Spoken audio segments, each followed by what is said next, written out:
পূজনীয় মহারাজ সোমেশ্বরানন্দজিকে প্রণাম জানিয়ে আজকের স্বাধ্যায় আরম্ভ করছি। আমরা পড়ছি মহারাজের লেখা বই আমার সাধন জীবনের দিনলিপি। 197 পাতা থেকে পড়ছি। 5/7/1981 বেলুড় মঠ। অনেক দিন পর জ্ঞান মহারাজের নিত্যরূপানন্দজির সঙ্গে দেখা হলো। এ কথা সে কথার পর তার কাছে তুললাম 2-3 দিন আগের অভিজ্ঞতা। চুপ করে শুনলেন, বললেন এ বিষয় নিয়ে অন্য কারোর সঙ্গে আলোচনা করতে। আমি ছাড়লাম না তাকে, তার বক্তব্য শুনতে চাই। শেষ পর্যন্ত মুখ খুললেন তিনি। বললেন, জানার ক্ষেত্রে 3টি বিষয় রয়েছে: জ্ঞাতা বা সাবজেক্ট, জ্ঞেয় বা অবজেক্ট এবং জ্ঞান বা নলেজ। ঠাকুরের কথা মনে করো। বৃষ্টি হচ্ছে, বৃষ্টির জল ছাদে পড়ে বিভিন্ন পাইপ দিয়ে বাইরে যাচ্ছে। কোনো পাইপে সিংহের মুখ, কোনোটায় হরিণের, আবার কোনো পাইপে পাখির মুখ।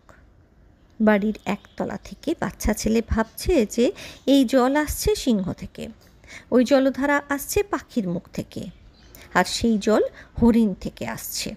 কিন্তু ছেলের বাবা জানেন যে সবই বৃষ্টির জল, ওই জলই বিভিন্ন আকার লাগানো মুখগুলো থেকে পড়ছে। এইরকম একই জ্ঞান বা ব্রহ্মের চিৎ অংশে কনসিয়াসনেস ব্যক্তির মাধ্যমে এসে বিভিন্ন ইন্দ্রিয় বিষয় নিয়ে প্রকাশিত হচ্ছে। কখনো চোখের বা চোখ ইন্দ্রিয়ের মাধ্যমে দর্শনযোগ্য বিষয়, কখনো বা কান ইন্দ্রিয়ের মাধ্যমে শ্রবণযোগ্য বিষয়। এরকম 5 ইন্দ্রিয়ের মাধ্যমে 5 শ্রেণীর বিষয় নিয়ে সেই মূল চিৎ, সৎ এবং আনন্দের চিৎ প্রকাশিত হচ্ছে।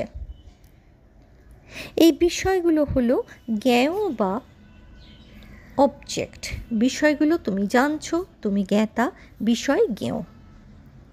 এবার দেখো, ধ্যানের মধ্যে নিজেকেও তুমি অনুভব করছো কোনো না কোনোভাবে, হয়তো চেতনা হিসাবে কিংবা আমি রূপে অথবা প্রাণী হিসাবে।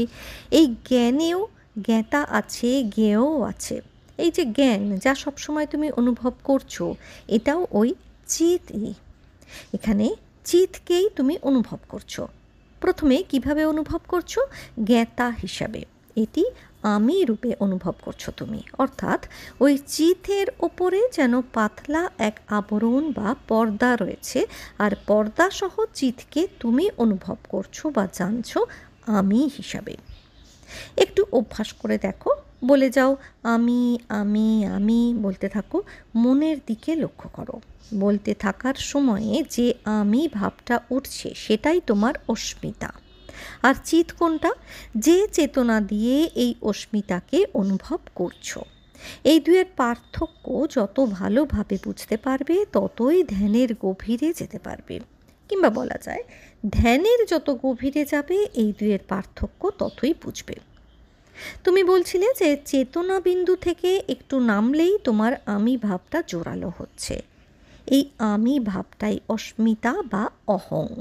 তুমি জানো, প্রায় শুদ্ধ চেতনা থেকে নেমে অহংয়ে এলে, আর এরপরেই আমার ভাবটা ওঠে। এখন আমার বলতে তো কোনো বিষয় বা উপাদান চাই। এই বিষয়ই হলো ইচ্ছার বীজ।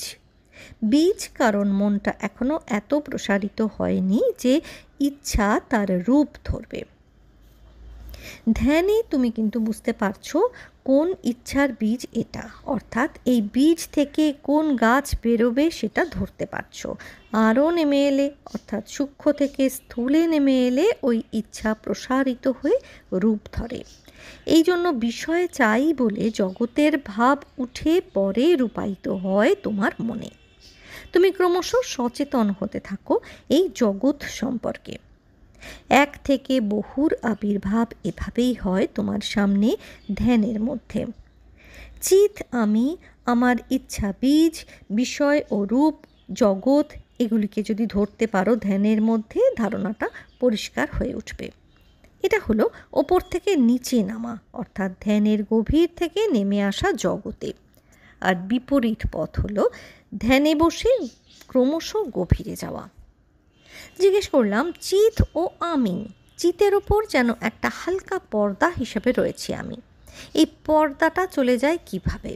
মহারাজ উত্তর দিলেন, চিতের আলো যতই পড়বে আমি পর্দাটা ততই পাতলা হতে থাকবে। তুমি হয়তো লক্ষ্য করেছো যে এই আমিটাকে অনুভব করো আমি আছি হিসাবে।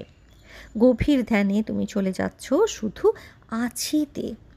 এই সময় আমি পর্দাটা এত পাতলা হয়ে যায় যে এটা হয়ে পড়ে ট্রান্সপারেন্ট।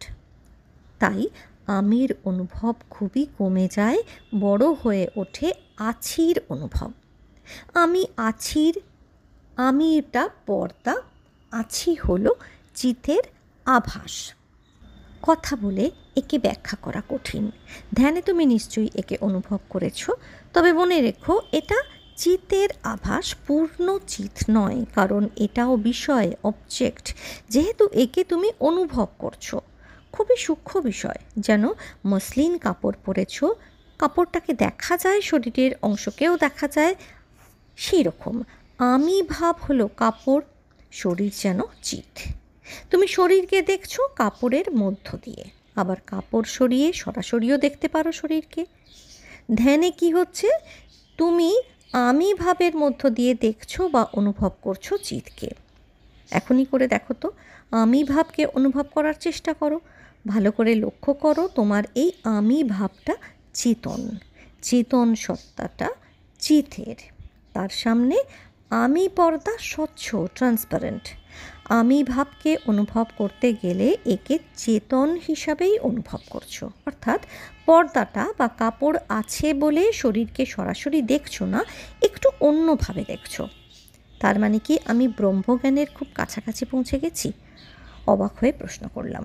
মহারাজ হেসে বললেন, না, এটাও আভাস।